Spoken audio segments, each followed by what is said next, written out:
Okay. Hey, Sam, having played Missouri State last year, does that assist in scouting and getting ready for A&M based on, some of Bobby Petrino's tendencies, I guess? It might a little bit more, obviously we watched it. It might, certainly the fourth down play and things of that, we've got to put in our mind. But Missouri State's quarterback was mobile as well as what Luke is. So, or excuse me, Max is. And so we'll see. But yeah, we have looked over that to see what some of his tendencies might have been and how they relate to the team that he's coaching this year. All right. We've seen Hud Clark in some green this week. What's his status? And maybe could you talk more broadly about how the safeties have played and their importance in this game? Well, Hudson's had a shoulder banged up a little bit, and we just decided, we were going to try to get it totally healed up this week, which I think we're close to doing. I think we're going to go ahead and have him in green again today. Safeties, I think the safeties have played pretty well this year. Obviously, in man-to-man coverage, we've had a little bit of I won't want to say problem, but our guys getting behind us have been more corner driven than safety driven. So I'm liking how all three of those guys have played. And of course, you can call it four with Snacks being a hog, but I kind of look at him more of as a linebacker than I do a safety. But yeah, I think they play pretty well, and I think Clark will be totally healthy for the game. Thanks. Otis. Coach, I got two questions, one for me and one from Nate. On mine, Jalen Braxton, what has he done well to move into contending for a starting spot, I guess? He's certainly getting a lot of playing time. Yeah, you can certainly count on him. He's athletic. He's fast. The game's really important to him. He's come along. I mean, he's come fast, as far as that goes. Looking at, has started a game, played in every, played a lot in each game. And certainly he's going to play a bunch this week as well. So a lot of it is that he came in ready. He's a grown young man, but he's just an exceptional athlete and doing some really good things, and he'll continue to get more and more reps as the season goes on. Have you seen him really improve since week one? Because he struggled a little over at Little Rock. I mean, as you would expect, true freshman. He talked about that a little bit last night. Have you seen a vast improvement since that first game? Really have, and that usually what happens with playing. You always, if you have a talent, and then playing builds your confidence on that talent. You kind of turn it loose a little bit more, or you understand what your responsibilities are a little bit more, and you become the person on the field that you're capable of being. So I think that's what happens with every freshman, as you see with Has. He's just getting better each week because his confidence is just turning it loose each and every week a little bit more. Okay, Nate, I wanted to ask you about restoring the confidence in the defense. They played really well till he said the last drive of Saturday night and then the second half. And also he wanted to know, does A&M present any of the similar problems on offense to LSU? Absolutely. They obviously have Stewart and Anais Smith, and I mean they're good, and so they have guys that can run by you. If they catch it, they're going to be hard to get on the ground. Certainly have a really good quarterback in Max Johnson. He started a lot of games in the SEC. So yes, some quite similar situations there because they have really good wideouts and a guy that can get it to them. Our defense, we played really well for almost a half, and then got beat a few times. The defense as a whole, if you look at the front and the linebackers played pretty well. We got beat in man coverage a few times and got beat in some zone coverage. That's got to get fixed. And I think if we do, I think we can put a full game together. And certainly that's what we're hoping happens this week. Thanks, Coach. Yeah, Sam, I've got another Isaiah Satania question, but more on special teams. On kickoffs, does he have like a set of rules whenever to follow? Like, hey, am I going to return this, fair catch it, or is it strictly kind of a feel thing for him? Well, he has a feel for, hang time and things of that nature. But going into each game, it changes a little bit. On how deep he'll set in the end zone, whether he's at the goal line, 2 yards deep, 3 yards deep, whatever. And then at that point, we're saying as long as your feel is good, your internal clock is good, then bring it out. We would like him to bring out everyone that he wants to for most of the time, unless the situation dictates something differently. We have not always felt that way. A lot of it's been because I was afraid we were going to get a penalty, on the return. But we've been this is probably as good of special teams as we've had since I've been here, and so a lot of it has to do with the punters, the kickers, and the returners, But I also think we're blocking better and things of that nature. So most of the games will go in. Well, all the games will go into a yard line that he stands on, and then give him the opportunity to bring it out if he feels like the time the ball's in the air, he can get it back to the 25 or better. And along those same lines, I mean, with a guy like him, you kind of live with it if he only gets to the 20 this time, but the next time he could get you to the 50 or something. Absolutely. And again, I haven't always felt that way. As a matter of fact, this is the first year I really feel like, if he takes off, you hold on, and see what happens. So, this year we've changed, certainly. And to be honest with you, we saw it in practice because he, in the scrimmage, he took one back to the house, and that certainly helped our feelings about him and, of course, the punt return. So, yes. Bob.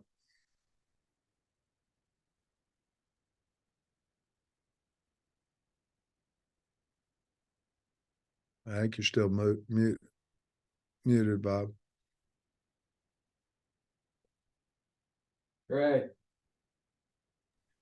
Hey, Coach, curious about last year's game. I know you talk about trophy games and stuff, but I wonder if you're talk about last year's game, the way it played out, as any type of motivation, revenge factor, or anything, or is it just all eyes forward?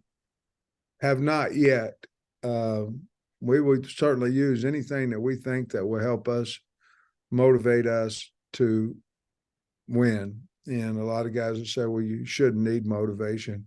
You always need as much motivation as you can get. So we certainly haven't used that yet, but that's some things we certainly could talk about. Last 6 games have been 10 points or less. Been a lot of close games. There's overtime games and stuff in this series.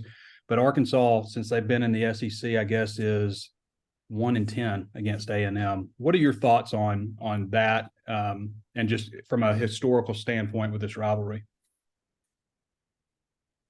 Excuse me.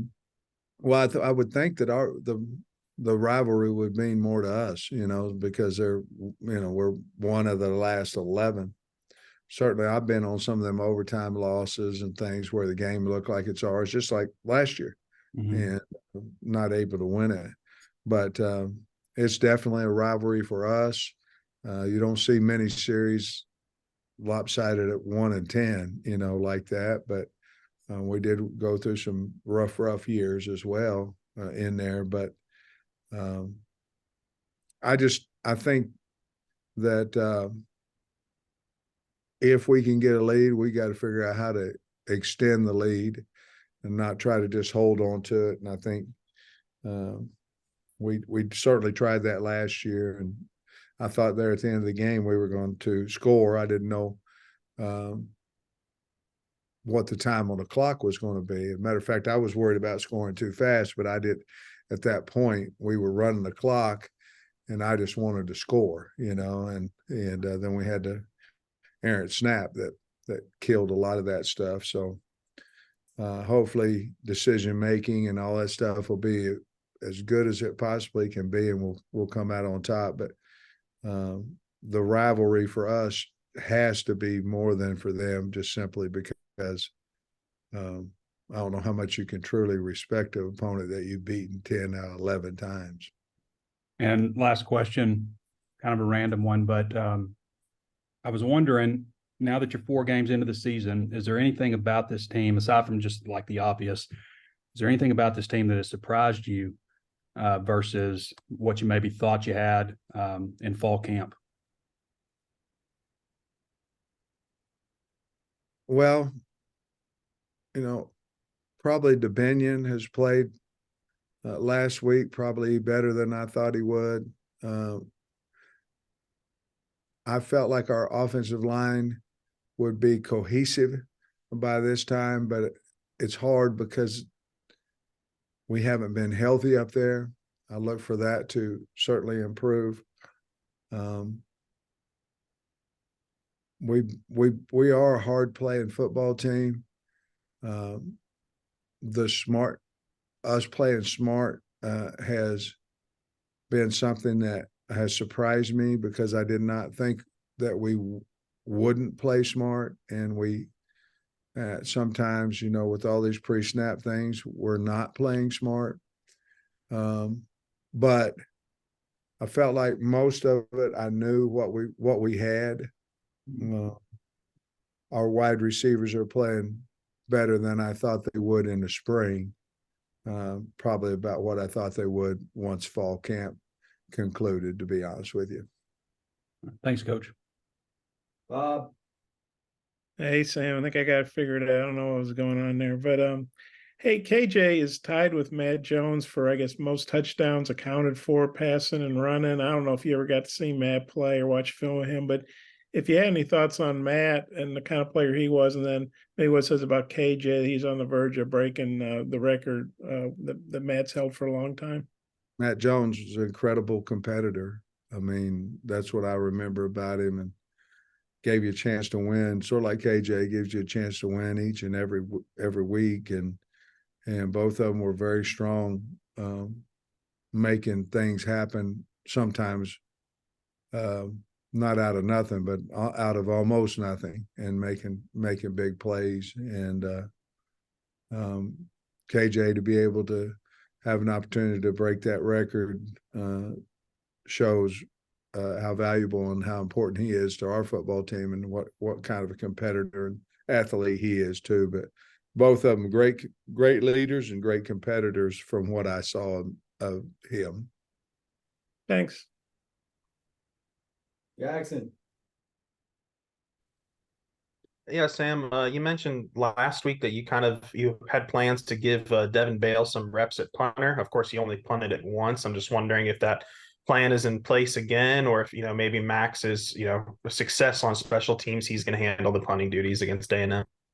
Jackson, I that one there, I wouldn't be surprised if Devin, he punted extremely well yesterday too. I wouldn't be surprised if he gets his opportunities to go out there. I trust him. It depends, obviously depends on how Max is doing as well. But there may be a situation where we put him out there and he, he's awful good at putting the ball inside the 10 when we get in that field zone territory. So he can punt, and I wouldn't be surprised at all if he doesn't punt some for us tomorrow or on Saturday. Thank you, Sam. Daniel. I was wondering on offense and on defense, just the players who maybe aren't getting as many reps as they want, do they know specifically what they have to do in order to get on the field more? Is that specifically communicated? Yes. And then I was just wondering, do you draw on kind of your own experiences to motivate the team, given going into a game like this, having lost back-to-back, I guess? Back-to-back with the A&M? Oh, you mean back-to-back Yeah. games this year? Yeah. Yeah, I mean, you always anything that you could motivate your team and relate to what we're getting ready to do, you draw from past experiences, and we try to show it on the. If we can get video or we can get something that relates, we try to show it to them in picture form or in video form of what that motivation might be. So, absolutely, I think that's the advantage of some guys being older. They've experienced a lot of different things, and you can draw from that in your past experiences. Here with me being here now 7 total years, obviously this will be the 7th time we played A&M, so there are things to allude back to for the team. Absolutely. Thanks so much, Coach. Wrap us up, Hutch. Yeah, Sam, you're 4 games in, so the 4-game redshirt rules is starting to come into play. I remember last year Ty Washington came and talked to you. Is there anybody that's come and talked to you, or anybody you might kind of pull back on from the freshmen? We sat down and talked about it as a staff, and probably not right now. There might be a guy or two that you would want to talk about that hasn't got to that, either via injury or hasn't played yet. Via injury or has, wasn't injured and only played in a game or two. There may be talk about 2 to maybe 3 of those guys. Not as many, question marks right now this year, but nobody's come talk to me like Ty did last year. And there's probably 2 guys that we're looking at to kind of figure that out, but they just haven't played enough. This would not be 5 for either one of those 2. Thanks, Coach. Thanks, Coach. Appreciate you. All right, guys.